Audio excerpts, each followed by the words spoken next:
Pemirsa, banyak cara dilakukan orang untuk mewujudkan keluarga bahagia. Namun sayang, sebuah keluarga di Lampung melakukannya dengan menghalalkan segala cara. 4 orang yang masih memiliki hubungan keluarga lantas bermufakat jahat membobol sebuah minimarket. Ratusan juta rupiah mereka gasak. Bagaimana mereka melakukan semua ini? Selengkapnya dalam ulasan khas ragam perkara berikut ini.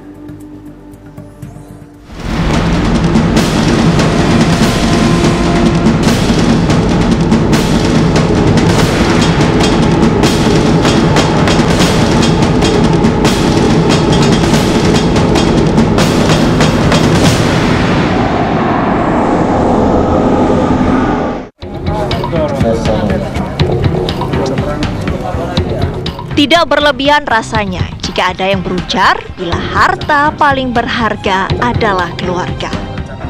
Namun di Lampung Selatan Lampung, keluarga yang dibangun justru diarahkan berlaku kriminal.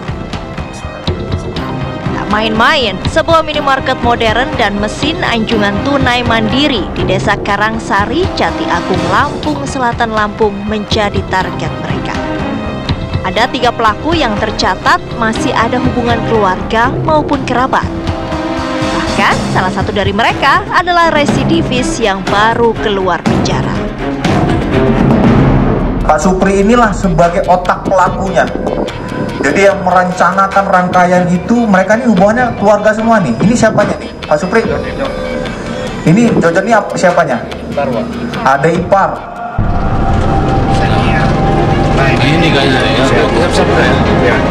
Sebelum rilis itu, penangkapan para pelaku dilakukan hanya berselang beberapa hari usai mereka beraksi.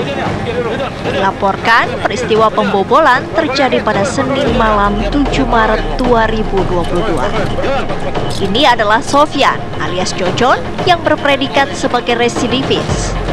Ia merupakan adik ipar Supriyadi.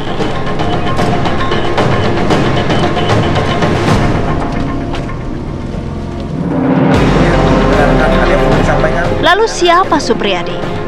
Orang mungkin tak menyangka bila sosok Supriyadi yang notabene penyandang disabilitas ini merupakan otak laku kriminal ini. Dari atas kursi rodanya, Supriyadi mengatur strategi untuk Jojon, Dendras anak Supriyadi, dan Andi keponakannya. Andi pun kini masuk daftar pencarian orang alias buron. Kita acap kali memandang orang yang memiliki disabilitas sebagai orang yang serba tidak mampu. Aktivitasnya terbatas, mobilitasnya juga terkendala, sehingga kecillah kemungkinan orang-orang yang memiliki disabilitas dianggap sebagai orang yang akan melakukan tindak kriminalitas. Di dalam hukum kita kenal istilah mens rea. Mens rea diterjemahkan ke dalam bahasa Inggris sebagai criminal mind atau pikiran-pikiran jahat. Nah, istilah ini mengacu pada kondisi mental seseorang. Selama yang bersangkutan masih memiliki kondisi mental yang katakanlah sehat, masih mampu untuk berpikiran jahat, masih mampu untuk merancang siasat kejahatan, maka yang bersangkutan betapapun memiliki disabilitas fisik tidak dianggap sebagai orang yang punya persoalan atau kendala untuk melakukan tindak kejahatan itu.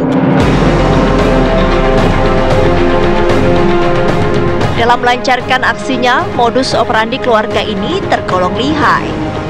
Mereka bahkan rela merogoh kocek demi bisa menyewa ruko di sebelah minimarket yang tengah mereka amati untuk dijadikan target. Agar tak menimbulkan kecurigaan, keluarga ini membuka gerai di ruko yang disewanya itu. Selama 2 pekan, para pelaku mengamati dan mempelajari situasi dan kondisi wilayah ini. Kalau kata saya sih ini sudah mencuri profesional ya. Melihatnya, apalagi ini dia sudah mengontrak, tentunya sudah mengintai lama ini ya. Saya rasa ini seperti ini pengalaman ini bukan sekali 2 kali, apalagi beliau juga pelaku ini adalah residip saya lihatnya. Dan seperti ini tidak hanya didapatkan dengan 1 atau 2 kali pengalaman melakukan kejahatan. Mungkin saja ini bisa dapat info dari mungkin teman satu selnya, bisa saja dari mungkin menonton film. Kalau kita lihat ini mungkin modus baru seperti ini.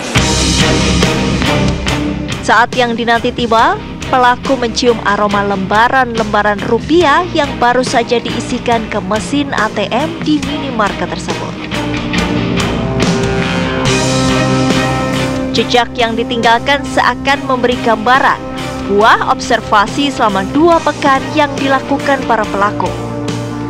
Pelaku menyelinap ke dalam minimarket melalui tembok yang mereka jebol yang sebelumnya sudah mereka tandai.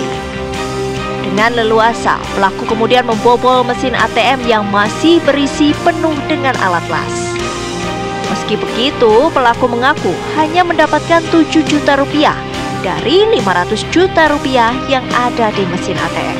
Selain itu, keluarga maling ini juga turut menggondol ratusan slop rokok senilai jutaan rupiah. Dia pernahnya sini beli rokok aja sama izin ke kamar mandi. Kita sempat curiga nggak dengan aktivitas mereka? Curiganya pas malam sih, karena bunyi ketak-ketak itu aja. Kayak mana? Ya, setiap kita mau tutup tuh bunyinya kayak tek kayak gitu, kayak maku sesuatu gitu. Tapi kalau siang mereka keluar aktivitas nggak? Siang nggak sih, kayaknya nggak pernah lihat. Ini mereka sudah merencanakan. Hari pertama mereka masukkan barang-barang lasnya, kemudian mereka beli alat bor, kemudian dari situ gerinda, kemudian beberapa linggis alat lainnya. Nah, itu sudah terencana. Fenomena satu keluarga menjadi pencuri dengan dalih untuk memenuhi kebutuhan hidup bukanlah perkara baru. Meski begitu, persoalan ini tetap butuh perhatian dan penanganan serius. Terlebih, berkaca dari kasus di Lampung Selatan ini, satu pelaku disebutkan masih berstatus pelajar. Perampokan melibatkan keluarga, itu tentu memperhatikan sekali, Mas. Perampokan yang melibatkan satu keluarga, lalu di situ katanya ada pelajar juga. Nah, tentu saja miris, di mana seharusnya pelajar tidak terlibat di dalam satu perampokan atau tindak kejahatan, di mana seharusnya keluarga adalah pilar untuk membentuk karakter anak untuk menjadi pribadi yang lebih baik. Memang faktor ekonomi secara klasik dipandang sebagai satu dari 3 faktor utama yang mendorong seseorang untuk kemudian bisa melakukan tindak kejahatan. Tapi kita harus berhati-hati menjadikan faktor ekonomi sebagai alasan mengapa seseorang melakukan tindak kriminalitas. Karena kesannya kemudian kebanyakan pelaku kejahatan adalah kaum papa. Teori tentang kemiskinan sebagai musabab tentang kejahatan adalah teori yang masuk akal. Tapi kita juga jangan pukul rata memanfaatkan teori ini sebagai katakanlah untuk membenarkan adanya tindakan-tindakan melawan hukum sebagai cara untuk mengatasi persoalan sehari-hari dikarenakan adanya kesulitan ekonomi.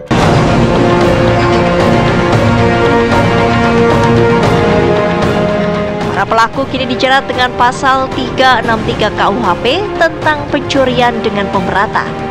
Ancaman pidana paling lama yakni 7 tahun penjara.